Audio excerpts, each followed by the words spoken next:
Terima kasih Anda masih bersama kami di Seputar Aceh. Pemirsa, dokter hewan Balai Konservasi Sumber Daya Alam Provinsi Aceh Kamis pagi melakukan pemeriksaan rutin terhadap satwa dilindungi hasil sitaan dan serahan warga kepada BKSDA Aceh.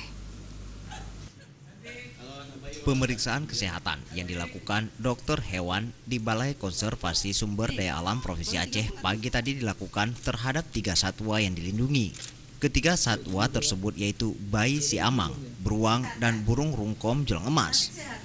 Ketiga hewan tersebut kini berada dalam pengawasan dan perawatan petugas kesehatan BKSDA Aceh. Dan perawatan tersebut dilakukan agar satwa mendapatkan perawatan yang lebih layak.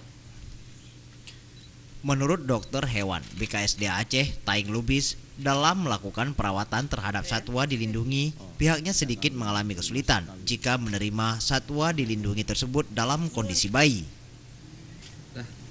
Aktivitas sehari-hari dalam merawat satwa di kandang BKSDA Aceh yang kita kesulitan kalau menerima satwa itu dia dalam keadaan bayi. Biasanya bayi itu perlu treatment yang betul-betul, dan seperti bayi manusia kita malam-malam juga harus memberi susu.